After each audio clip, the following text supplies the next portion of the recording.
Pemirsa, kebakaran di gedung Teradron masih menyisakan duka mendalam. Bukan hanya bagi keluarga korban, namun juga masyarakat.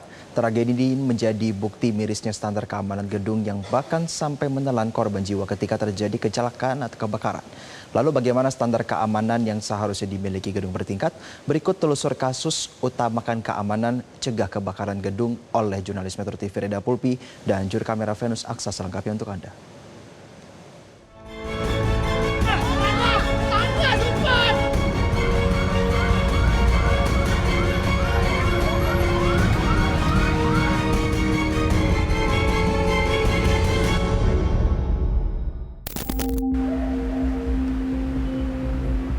Jelang akhir tahun 2025, publik dikejutkan pemirsa dengan kebakaran sebuah gedung yang ada di wilayah Jakarta Pusat, Gedung Teradron.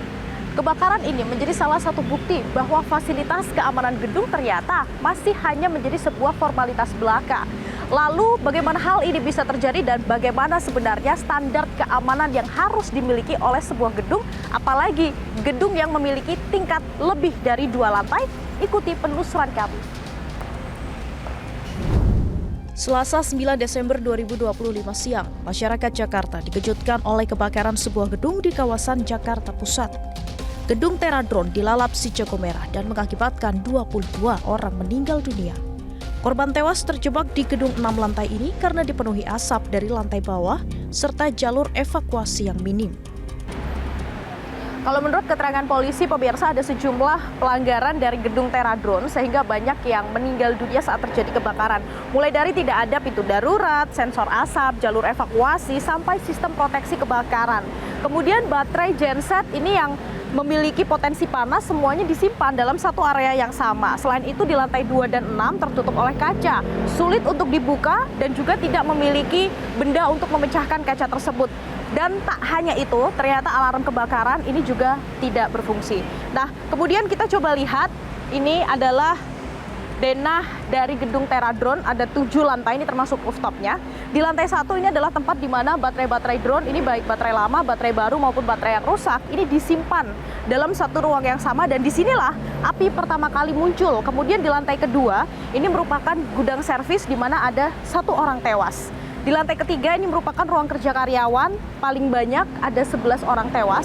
Kemudian di lantai 4 ini adalah Tera Bandung, di lantai 5 ruang kerja karyawan, termasuk ruangan dirut di mana ada 8 orang yang tewas. Kemudian di lantai 6 ini adalah aula, ini lantai-lantainya ini terbakar oleh uap panas dan mengakibatkan ada 1 orang tewas. Nah, di lantai 7 ini merupakan rooftop dan musola. Disinilah karyawan yang berhasil naik kemudian selamat karena akhirnya bisa keluar.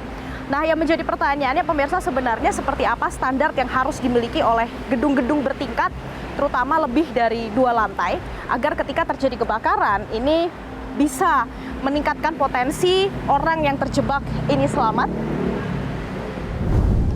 Pihak kepolisian sudah memeriksa saksi termasuk pemilik Teradron. Polisi mendalami izin mendirikan bangunan atau IMB dan sertifikat laik fungsi. Kapolres Metro Jakarta Pusat Kombes Pol Susatyo Purnomo Condro menyebut ada unsur kesengajaan dalam kebakaran ini. Ada unsur kesengajaan, artinya bahwa sebagai direktur tahu persis tentang resiko daripada baterai LiPo ini mudah terbakar, namun tetap membiarkan kondisi tanpa SOP dan tanpa perlindungan. Jadi dari keterangan saksi tersebut bahwa baterai ya ukuran yang 30.000 ya, 30.000 mAh itu dalam tumpukan ada sekitar 4 tumpukan jatuh, kemudian menurut keterangan saksi dari sejak jatuh itu kemudian timbul percikan api, di mana di tempat tersebut juga terdapat baterai-baterai lainnya. Selain baterai yang rusak, juga ada baterai-baterai yang sedang diservis dan sebagainya. Kemudian menyambar sehingga akhirnya di lantai 1 itu seluruhnya terbakar. Pengamat tata kota Yayat Supriyatna membeberkan hal terpenting yang harus dimiliki sebuah gedung bertingkat yang dihuni banyak karyawan. Yang pertama harus dia mempunyai sertifikat layak fungsi. Artinya apa? Gedung yang digunakan harus disesuaikan dengan fungsi yang akan diperuntukkan dan memenuhi syarat-syarat keselamatan, keamanan, kenyamanan bagi pemanfaatan bangunan itu. Termasuk di dalamnya adalah aspek keselamatan dari bencana kebakaran. Kedua, pada konteks sistem proteksi kebakarannya, itu ada dua model. Sistem proteksi aktif, yaitu sistem deteksi ya, seperti adanya alarm, detektor asap atau detektor panas. Kemudian sistem pemadam kebakarannya, seperti hidran, sprinkler otomatis, tabung alat pemadam kebakaran, dan sebagainya. Yang kedua, sistem pasifnya, yaitu jalur evakuasi. Nah, ini menarik ya. Apakah gedung ini ternyata evakuasinya selalu melalui pintu bawah? Ini kan menjadi catatan penting buat kita. Kedua, selanjutnya, dari sistem pasifnya, apakah dari bahan-bahan bangunan itu digunakan bahan-bahan yang tahan api atau tidak? Khususnya pada material untuk strukturnya maupun partisinya. Nah, ini catatan penting khusus untuk Jakarta. Dinas Pemadam Kebakaran, Penanggulangan Kebakaran dan Penyelamatan Gulkarmat itu sudah melakukan identifikasi dan pemeriksaan terhadap 2.609 gedung bertingkat. Hasilnya 1.228 gedung bertingkat tinggi dari lebih dari 8 lantai itu sudah dicatat.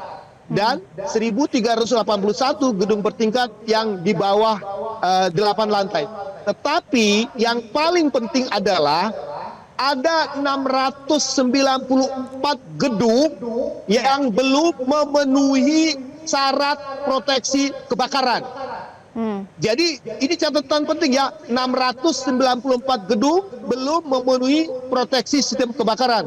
Terdiri dari 361 gedung tinggi lebih dari 8 lantai dan 333 gedung yang kurang dari 8 lantai. Nah, ini menjadi penting.